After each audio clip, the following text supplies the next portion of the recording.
All right, friends, we are into day one of this. The libs are freaking out.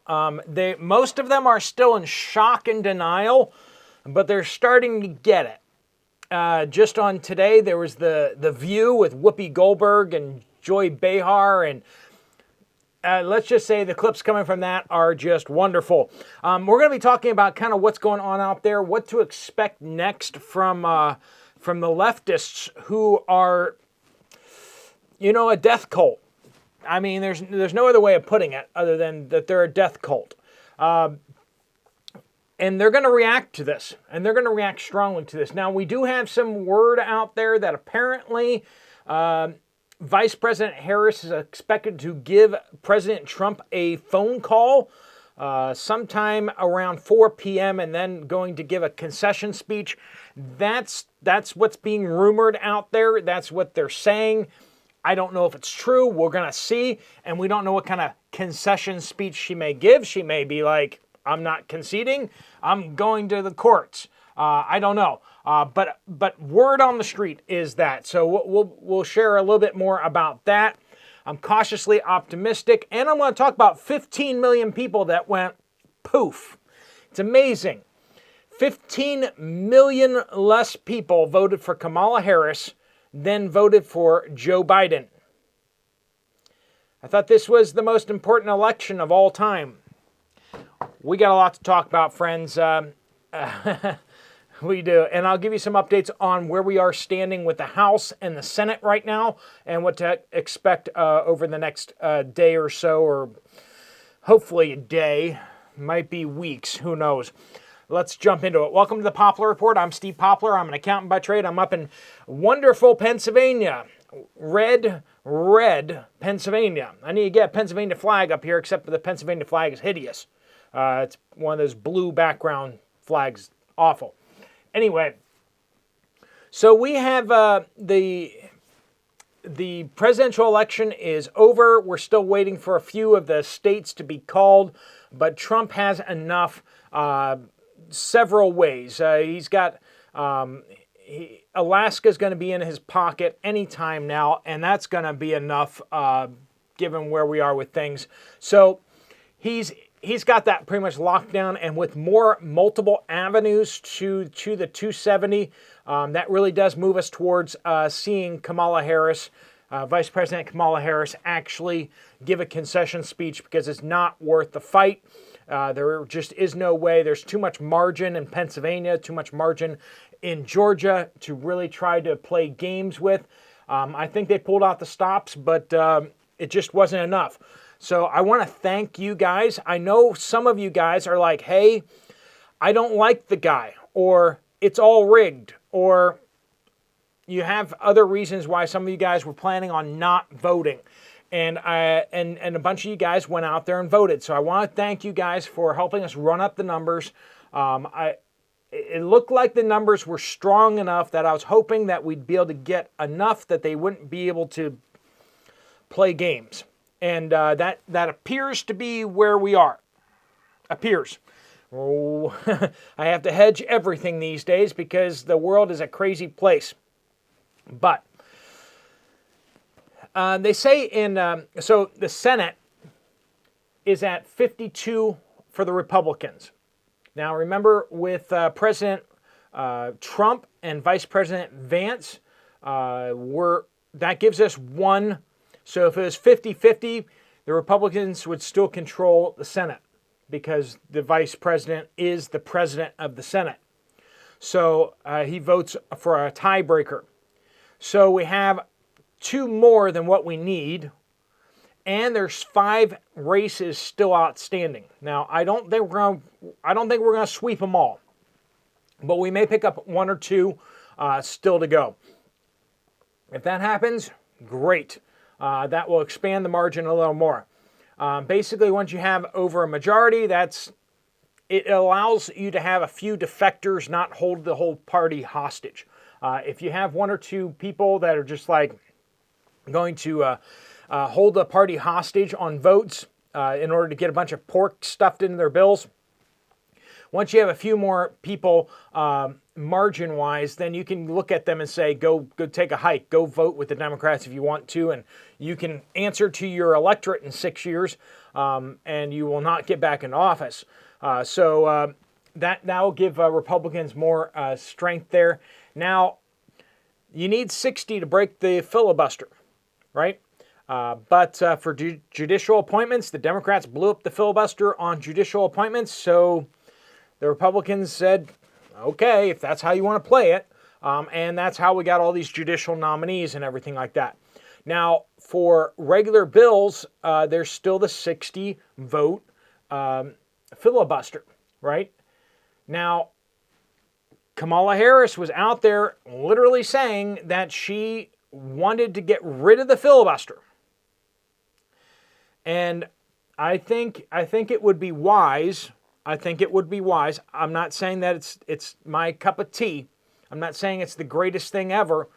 But I think that the Republicans should eliminate the filibuster when they get into office.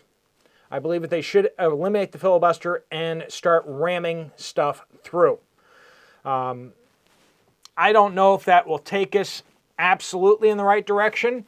Now, a bunch of you guys who had questions about voting for Trump, whether it was on moral grounds, whether it was, nobody's perfect, okay? Nobody's going to be perfect, and, there's habits about Trump I don't like. Overall, I think that my biggest concerns in 2016 were just, was he going to follow through on his promises? And I voted for him, but it surprised me that he really seemed to try to follow through on his promises. And he fulfilled more of his promises than I've seen any other politician ever do. So that's something, right? But some of you guys have questions about him, directions. Some of you guys don't like his stands on abortion. You believe that it should be banned. I am one of those as well. I believe it should be nationwide banned. I don't think it should be left up to the states. So I disagree with him on that. I disagree with him on other policy issues, and that's fine. Now that we have him and the Republicans in power coming in, now we can have these conversations, okay? And this is what we were saying, is like, before the election, it was literally two choices. Which do you prefer? You didn't get to choose a third option. You just got to choose either not to participate, or you had to help choose one of these options. And as we said, this option is significantly better. Significantly better. Is it perfect? Nope. Not perfect for anybody, okay? Except for maybe Donald Trump. Even him, he probably would be better off just sitting at home being a billionaire. I think that his service has cost him and his family so much. I think it's cost him so much. He's not gaining out of this thing, which is one of the reasons why we respect him so much. But now we can have these conversations. I don't like his stand on abortion. I'd like to see that change. So now we can start influencing, right? If we had Vice President Harris going in as the new president, where would we be with that conversation? We wouldn't be there, okay? We couldn't have that conversation. There would be no way of moving that ball at all, okay? So with a lot of these conversations, we can now have these conversations. We don't like how much Donald Trump has been basically for the Federal Reserve over the years. Maybe he's swaying on that. J.D. Vance has started to talk about swaying on that. Elon Musk is talking about bringing in Ron Paul into the administration. Just get Ron Paul in the building and maybe he'll educate somebody, right? So a lot of you guys have serious questions. We do not want a central bank digital currency. And we certainly don't want any more pokes in the arms, okay? And we definitely don't want those to be mandated. So there's some tough conversations we need to have as a party and as people who are interacting with this new government, right? But I'm cautiously optimistic, right? Now can we help influence this administration and influence the Republicans that are going in to do things better? do things better than even how they campaigned on them. So hopefully the House will be Republican still. It's looking right now, the initial projections that we're seeing out there are maybe the Republicans picked up like 1 or 2 seats. Republicans are currently in possession of the House of Representatives, and it looks like they're going to keep it. Fingers crossed, we're still watching, okay? All right, so we already covered that it looks like Vice President Harris is going to give President Trump a call around 4, and then she's going to give a concession speech. That's the rumor. We're hearing it from pretty authoritative sources, so again, cautiously optimistic. Don't know what she's going to say in that. Don't know if she's just going to ramble about being from the middle class or if she's going to actually concede. We'll see. She may decide to go fight, and that could be a problem. She could be like, oh, we're going to oppose everything that this administration ever stood for and try to rally the troops that way. And that could be less than unifying. Okay, 5 stages of grief, right? Remember that the 5 stages of grief are not linear. A lot of you guys know this a lot better than me, but as we see the liberals, the leftists go through this process. Okay, we got a whole bunch of Democrats who voted for Donald Trump. They're not the enemy. The leftist, woke, crazy people are the people we need to be concerned about. Denial. We're already seeing denial happening right now, but we're going to see that turn into a fierce, they don't have the conspiracies yet, but they're going to get them. Okay, they're going to get conspiracies, and this is going to fuel their anger. We're already seeing some of them starting to bargain. Once again, this is not like you move it's not like you start with phase 1 and you move through the phases, okay? People can hop around, and especially when you're talking about a large group of people, you're going to see some people having this response, some people having this response, some people having this response all simultaneously. And when talking about a group, the group can also feed off of itself. The grief can feed off of itself. Like I'm saying, the denial can feed the anger. Then there's the bargaining. We're starting to see some out there trying to bargain with Trump, trying to be like, oh, we weren't really against you. We didn't really mean the bad stuff we said. Let's sit down and form a coalition government. Let's work together. And I hope President Trump tells him to go take a hike. I hope he says nice things, but then in action tells him to go take a hike. I hope he says, this is our agenda. This is what we're going to try to do because this is what we ran on. If you want to help us do this, great, join. Not all will be forgiven, but join us and we can move forward together. Bargaining, and then depression. We're seeing some depression out there. We got some people screaming at the sky already. There's TikTok clips that are just chef's kiss. The View with Whoopi Goldberg and Joy Behar, and I don't know who else is on there, but oh man, some of the clips of them talking about stuff is just already great. I want to watch the whole episode now. That's the first episode of The View that I actually want to watch. We got, I already watched the clips of Jen Psaki. She was the, chief of staff or was she the previous communications director, whatever, press secretary. She's now working for PSNBC. They had her actually announce the call that Donald Trump had won. And unfortunately, it didn't have the camera on her face. It had a picture of Donald Trump up. But you could kind of hear her voice kind of cracking a little bit. It was, again, it was a little sweet. It was a little sweet. I won't deny. Donald Trump has said repeatedly that he's not going to throw people in concentration camps, that victory will be the vengeance. His victory and the success of the American people and success on the policies will be the payment back, will be the vengeance, not going after people. Now, I don't know about you, but I'm not about necessarily going after people, but I think that people need to be held to account. I think that certain people's sons who violated federal laws should be, prosecuted. I think that people who have been improperly prosecuted need to be pardoned as quickly as possible. That any kind of bridge building that any of these people try to build, that should be one of the first things talked about. Okay, well then, get President Biden to pardon these people. Before we start talking about anything else, we're not going to talk and sit down at a table until you pardon these people, because what has been done to them has been a travesty. And we still need to talk about the 15 million people that disappeared. This is big. So we got the stages of grief happening, and I need you to be aware, friends. I think this caught the true believers over there of the woke folks.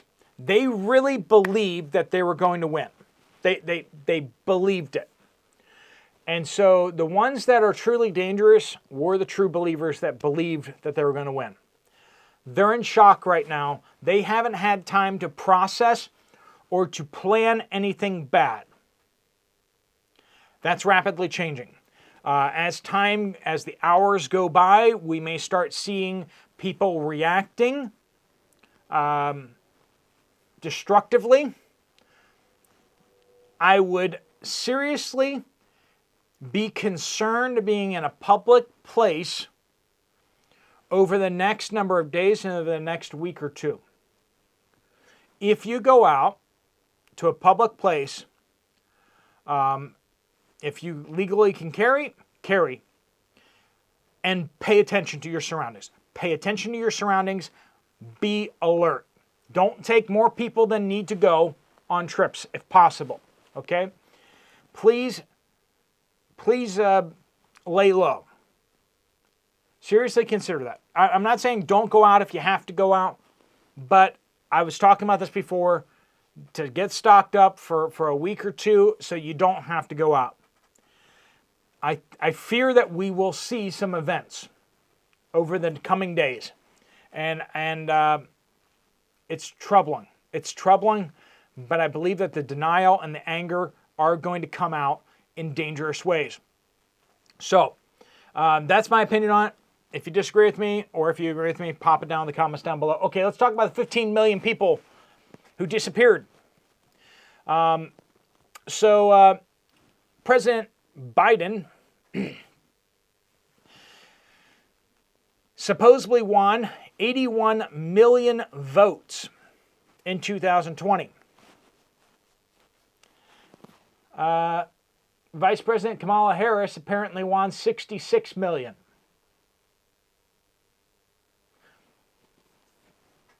According to the math, that's 15 million less. And, if we were talking about 150 million and we had 15 million less, that's okay. But 81 down to 66 million? Where did these 15 million people disappear to? Are they really telling us that 15 million people sat at home this time around and just kind of sat it out? Because Donald Trump didn't get that many more votes. They didn't all switch over to Donald Trump, okay? A few did. But it still looks like we're still having 12, 13 plus million totally unaccounted for. Donald Trump got less votes than he did last time around. Okay? And somehow he won. I get the whole, demotivated Democratic base, but when you look at 2016, when you look at 2012 with Obama, you see them getting Obama got like 65 million or so, Hillary got about 65-ish million.